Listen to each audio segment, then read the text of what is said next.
Buenas tardes, mi nombre es Oscar Peña, represento a la compañía IBIA y bueno, hoy me han invitado a conversar sobre tuberías de polietileno de alta densidad y sus principales métodos de instalación.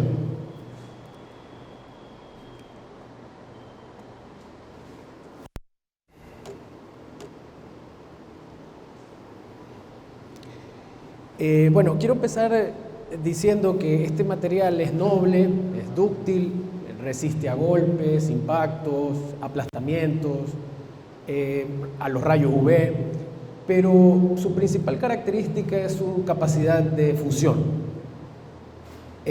Cuando este material es fabricado con materia prima virgen, tiene la característica de deformarse con calor y el ponerlo en contacto con una pieza del mismo material y enfriarse, no pierde cualidades, formando así uniones iguales o más resistentes que el mismo tubo. En todos los materiales de tuberías, los puntos débiles de la red son las uniones, menos en el polietileno. Cuando hacemos una unión con polietileno, logramos, la unión es una fusión, la unión es una unión monolítica, a diferencia de otros materiales. Cuando nosotros trabajamos con este material es como que estuviéramos haciendo una fabricación en sitio, porque no estamos agregando pegamento o como es común verlo en el PVC, que las uniones se realizan con empaques elastoméricos. Estos empaques con el tiempo pueden cristalizarse, pierden propiedades y esto hace que sean los principales puntos de fuga. Adelantándome un poco a lo que vamos a ver a la presentación de los tubos, haciendo una comparación entre el PVC, por ejemplo, que es lo tradicional que se usa, y el polietileno puede venir en rollos hasta de 100 metros. Entonces, si usted hace una comparación cada 100 metros o cada 50 metros, va a tener una unión igual o más resistente que el mismo tubo, en comparación al PVC, que cada 6 metros va a tener una unión con caucho. Y el caucho con el tiempo va a ocasionar fugas. Y sin hablar de hacer correctamente la instalación, que suele pasar que los cauchos se remuerden cuando se hacen los embones del tubo de PVC, y si no se hace una correcta prueba de presión, vamos a tener fugas desde el día 1 de la instalación. Entonces no hay comparación realmente. La empresa de esta ciudad está pensando en reducir los índices de agua no contabilizada, de controlar las pérdidas, y el primer paso recomendable para esta labor es migrar hacia tuberías de polietileno, tuberías herméticas. Quiero mencionar que este material empezó a utilizarse para el gas, entonces para conducir gas, entonces esto les puede dar una idea de la seguridad que representan estas uniones. Son tuberías herméticas. Otro ejemplo que quiero poner es como para que ustedes puedan ver la resistencia o las condiciones a las cuales operan estas tuberías, es en el caso aquí de Chanduy. En Chanduy, las chatas que están en el mar son conectadas mediante tuberías de polietileno de alta densidad soldadas por termofusión a tope, mandando pescado congelado a la planta de procesamiento de harina de pescado en la orilla, y hay otro tubo que es por donde regresa el agua que viene con el pescado. Entonces, podrán imaginarse las tuberías soportando las corrientes marinas, rayos UV, la salinidad del mar, y funcionan sin filtraciones, sin fugas. Es realmente algo que no lo encontramos en otro material. Y bueno, para finalizar esta primera parte, no estoy hablando de una marca en específico, sino esto es un material genérico. Existen fabricantes, tanto nacionales como extranjeros, una amplia variedad de fabricantes. Entonces no estamos hablando de un proveedor en específico, sino de un material genérico. Estamos hablando de un tipo de material. Los diámetros pueden ir desde 20 hasta 2000 milímetros, eso depende de la capacidad de la fábrica, y presiones desde 5 hasta 25 bar, eso también varía de acuerdo a la norma local de cada país. Los espesores, aquí hay una tabla de la norma ISO 4427, en donde te dice cuáles son los diámetros y los puedes revisar cuáles son los espesores de acuerdo a la presión nominal de la tubería. Las pueden, como ya explicaba el compañero de Rival, los tubos pueden ser fabricados con líneas coextruidas o también totalmente negros, totalmente azules, o con las líneas coextruidas como las vemos aquí. Pueden ser azules para identificar agua, marrón para identificar aguas residuales, rojo para identificar un sistema contra incendios, pero esto no quiere decir, no tiene nada que ver estas líneas rojas con una norma, con un producto aceptado FM o UL. Menciono que las líneas son coextruidas, es importante porque normalmente cuando uno ve estos tubos piensa que estas líneas son, digamos, se van a salir si las raspamos, ¿no? Pero aquí en este video podremos ver cómo estamos raspando para un proceso de electrofusión, que lo vamos a ver más adelante, y las líneas no se salen. O sea, como les digo, las líneas son parte del tubo, son fabricadas con el tubo, son coextruidas. Bueno, en el rotulado, esto es lo que dicta la norma INE 1744 que debe ir, es la información que debe ir en el tubo. Bueno, esto es un ejemplo de cómo se hace el rotulado en la tubería. La presentación desde 20 hasta 90 milímetros puede ser en rollos de 100 metros, 110 milímetros puede ser en rollos de 50 metros, pero también puede ser de 100 metros. Todo depende del transporte, de cómo nosotros planifiquemos la obra, ¿no? Bueno, y de 125 en adelante pueden ser barras de 6, 11.8, 12 metros. O sea, cuando es fabricado aquí en Ecuador para transportarlo en plataforma, se lo puede fabricar de 12 metros sin problema, pero cuando el tubo viene importado, tiene que cortarse 11.8 para que entre en el contenedor. Y así también, si son muy pocos tubos y más cuesta el transporte que la tubería, se la puede cortar en 6 metros, pero tenemos que tener en cuenta que tenemos que hacer más fusiones. Y bueno, aquí llegamos a la parte, digamos, importante para mí, que son los métodos de instalación de esta tubería. Tenemos termofusión a tope y electrofusión. Existen más, como lo mencionó nuestro compañero, compresión. También podemos hablar de la termofusión por encaje o termofusión socket. Y también podemos hablar de la unión o fusión por extrusión. Que es con aporte de material, tal cual se suelda el acero con varilla. Se usan extrusoras, que son unas pistolas muy parecidas a las pistolas de silicón que se usan para las ventanas, alimentadas por un hilo de polietileno, el mismo material del tubo, y se pueden fabricar todo tipo de accesorios, piezas, estructuras, incluso botes. Es todo un mundo. Jaulas para maricultura. Bueno. Pero en todo caso, el método más utilizado para redes de infraestructura que son de 2 pulgadas para arriba es electrofusión y termofusión. La termofusión por encaje que mencioné normalmente se la utiliza para diámetros pequeños, 20, 25 milímetros, instalaciones domésticas dentro de la casa, que, bueno, se permite uno. El problema con la termofusión a socket, que no voy a hablar ahorita, pero digamos, igual me vale la pena tocarlo, el problema es que no puedo garantizar la alineación, porque la termofusión es con la mano. Entonces, caliento, saco y uno los materiales fundidos y no logro una alineación. Por eso, en diámetros pequeños es manejable, pero ya con 110 milímetros, 90 milímetros, se complica y eso no queda bien. Entonces, la termofusión a tope sí nos garantiza alineación y bueno, y la electrofusión tiene otra forma, ya lo vamos a ver. Esto es, aquí tengo un video rápido de cómo es el proceso de termofusión. Prácticamente los tubos se alinean con esos tubos, con las mordazas, se separan, ingresa una fresa, un taladro con unas cuchillas que refrenta las caras de los tubos para dejarlos alineados.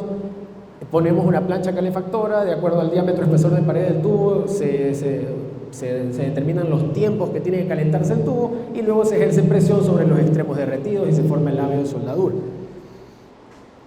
Bueno, esto es un ejemplo de un equipo de termofusión a tope hidráulico, hasta 6 pulgadas. Estos equipos pueden ser manuales, es decir, que no necesitamos un cilindro hidráulico para hacer la fusión.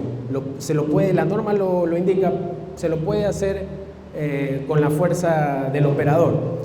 A partir de 200 milímetros en adelante tiene que usarse un cilindro hidráulico.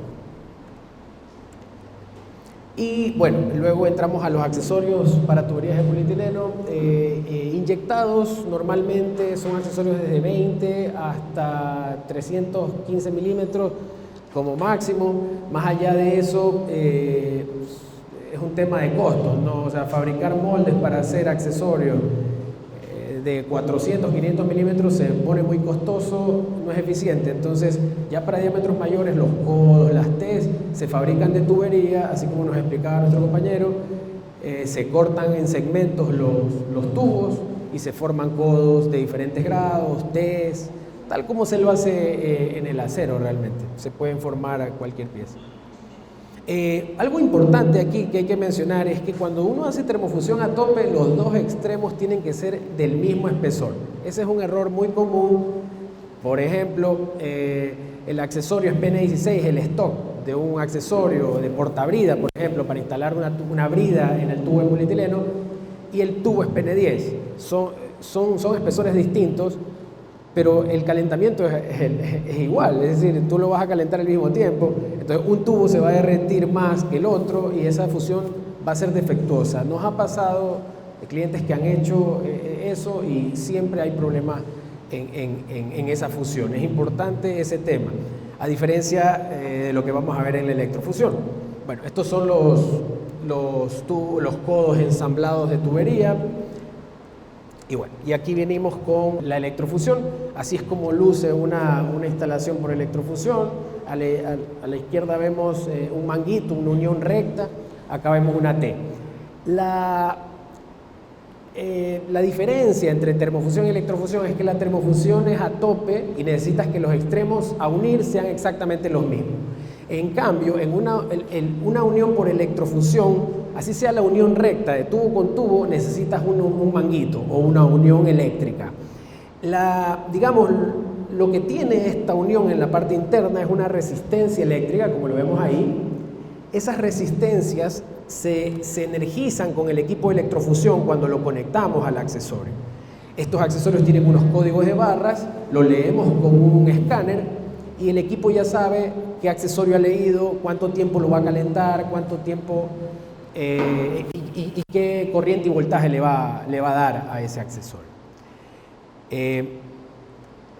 Aquí tenemos un pequeño video corto de cómo es el proceso. Es indispensable raspar los extremos donde se va a unir, donde va a ubicarse la resistencia, colocar los conectores del equipo, leer el código de barras y en eso el equipo nos dicta lo que ha leído, le confirmamos que está correcto y el equipo comienza a energizar esa resistencia eléctrica y a fundir el manguito o el accesorio con el tubo.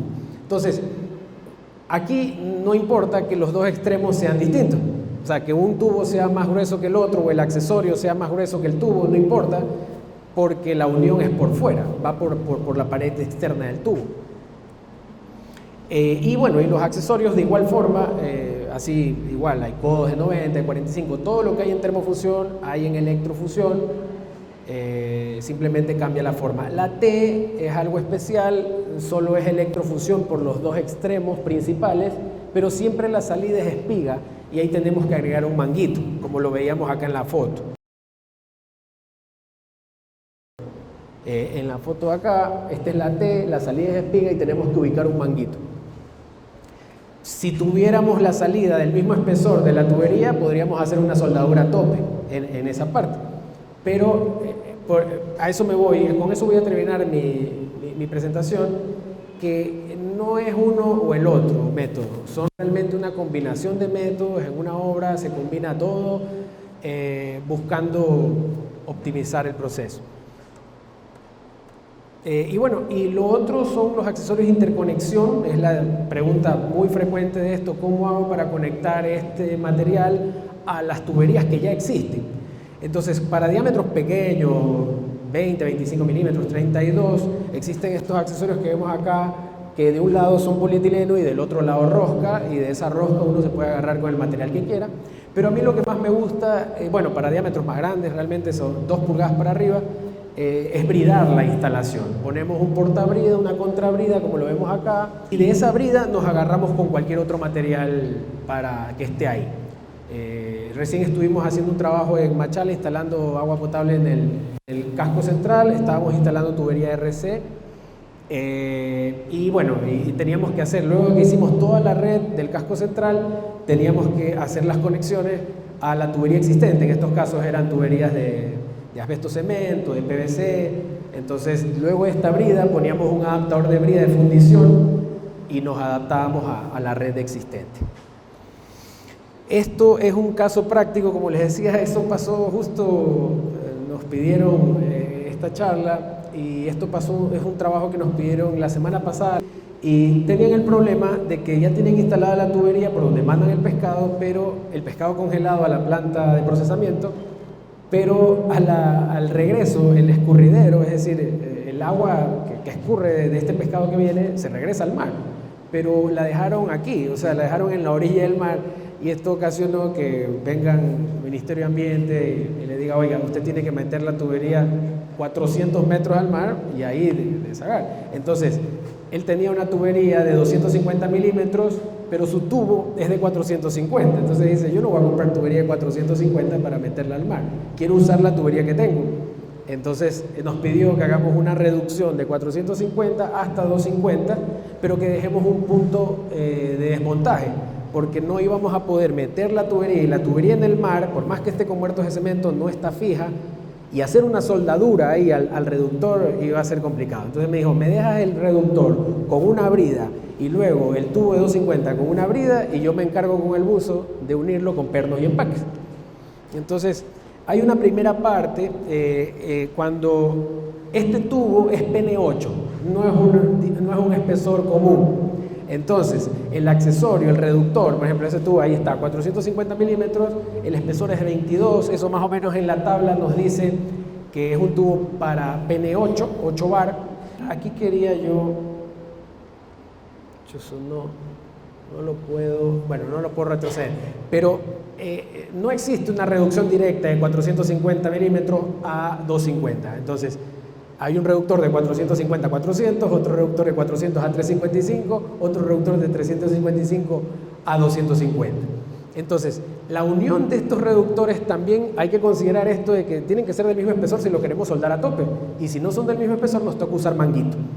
La solución aquí, para poner el reductor de 450 al tubo, era más fácil usar un manguito de electrofusión, para no tener que hacerle el trabajo al reductor. Pero como no teníamos el manguito, nos tocó subirlo al torno al reductor, bajarle el espesor de la punta para poderlo soldar a tope con la tubería que tiene el cliente ahí y luego seguir con el reductor. La siguiente función, lo primero que hicimos nosotros antes de ir a la obra fue soldar el reductor de 450 por 400 y de 400 por 355 a tope, porque ambos eran PN10, el mismo espesor, y lo soldamos primero en el taller y luego nos fuimos con todo a la obra a terminar. Entonces, ese es el espesor del reductor PN10. Entonces lo que hacemos es en el torno desgastar su pared para hacerlo más fino y que nos coincida con los 22, 21.5, creo que dice la norma, en ese espesor, en ese diámetro PN8. Entonces llevamos el reductor al taller.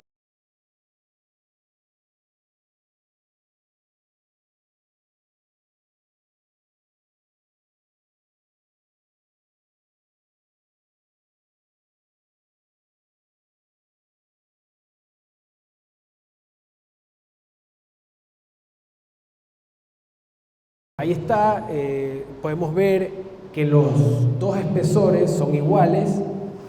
Igual es más fácil aquí porque casi nunca podemos ver por dentro la fusión, pero como aquí es una instalación corta, podemos ver por dentro. No hay escalones, se mete el taladro refrentador, se refrenta. Aquí es importante considerar que cuando el refrentador comienza a rebanar el extremo de la tubería, comienzan a salir pedazos, pero la rebanada está correcta cuando nos sale una viruta completa, larga y homogénea. Eso es algo importante. Por ejemplo, ahí sale primero un pedazos, pero al rato ya lo agarra completamente y rebana toda la cara del accesorio. En ese momento sabemos que ya está bien refrentado, podemos sacar, ver la viruta larga, homogénea, y ya podemos proceder a realizar el calentamiento y la fusión. Siempre el calentamiento va a depender, lógicamente, del espesor de pared del tubo y del diámetro, ¿no? No es lo mismo calentar un tubo más grueso que uno menos grueso. Se hace presión de los tubos primero. Primero es con presión el acercamiento de los accesorios al plato calefactor y luego se baja la presión para que solo estén en contacto y ahí permanecen unos minutos que nos diga la tabla de ese espesor y ese diámetro para luego sacar la plancha y ejercer presión de los puntos derretidos logrando el labio de termofusión. En este momento ese reductor es una sola pieza monolítica. No es un punto débil la soldadura, de hecho esa soldadura se puede sacar tanto el labio interno como el labio externo, si así lo quieren, dependiendo de dónde se va a utilizar esto. Y luego, paso seguido, nos fuimos a Chanduy a instalar el reductor y bueno, como no hubiese sido más fácil poner un manguito en lugar, como ven, tener que llevar el equipo y montarlo ahí. Es más complicado, pero no nos quedó de otra por la disponibilidad. Se sujeta el equipo allá, se refrenta. Acá, por ejemplo, lo tuvimos que hacer de una forma especial porque el accesorio, el reductor es corto. Entonces no podemos meterle mucho tiempo rebanando porque nos comeríamos el espacio que rebajamos para hacer la fusión. Entonces tenemos que rebanar el tubo independientemente del reductor.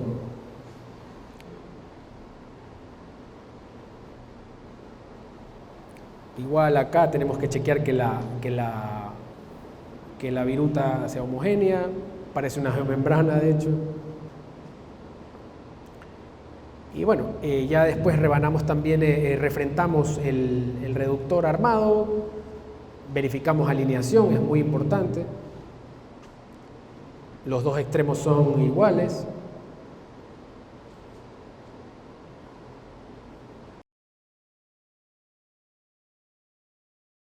Ponemos la plancha calefactora, el plato calefactor, ejercemos presión, comenzamos a derretir los tubos, bajamos la presión para que solo queden en contacto y luego lo sacamos y realizamos la fusión. Y por último, después vamos a ver cómo soldamos el manguito de electrofusión para el otro pedazo del reductor y de esa manera hacemos la instalación.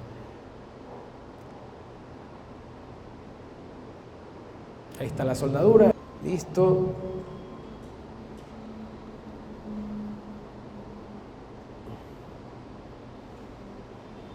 Ok.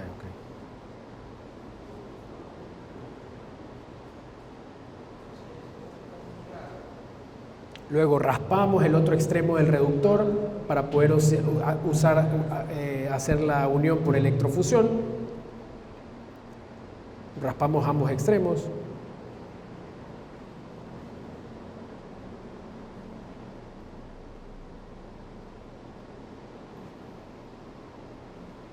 Es importantísimo raspar y limpiar con alcohol. Partes del video a veces se pierden porque no se los puede captar, pero es la limpiada, es el raspado, el rascado con rebanada. O sea, no sirve raspar con lija, por ejemplo. Hay que rebanar el tubo. Hay que sacarle esa película de óxido que se forma sobre el plástico.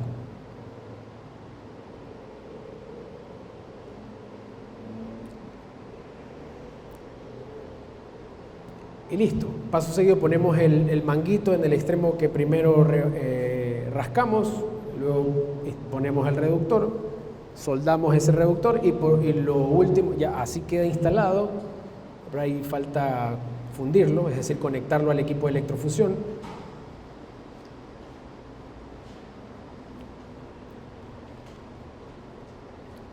Y listo. Y tenemos ya la salida a 250, que era la que necesitaba el cliente.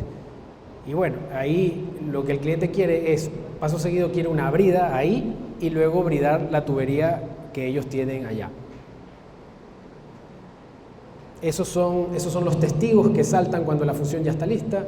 Bueno, igual el equipo nos dice que la fusión ya está lista, pero una forma de comprobar de que salió bien es que los testigos hayan salido. Ese es el portabrida. Como podemos ver, los espesores son distintos. Entonces tenemos que usar un manguito de electrofusión para bridarlo. Es así como, ahí está el portabrida, se pone la contrabrida, que es una brida loca, y ahí se hace el empate. Así termina la instalación, terminamos la tubería de 250 en brida y el reductor en brida. Con esto quería, digamos, terminar como un caso práctico de que los métodos siempre se combinan, no existe uno mejor que otro, sino hay que combinarlos y adaptarnos a las condiciones de la obra. Y bueno, por último, invitarlos a que nos sigan, a que se suscriban a nuestro canal de YouTube. Todos los videos que nosotros producimos están en nuestro canal, YouTube/IBIAProductos. Muchas gracias por su atención. Gracias a ustedes, por su atención.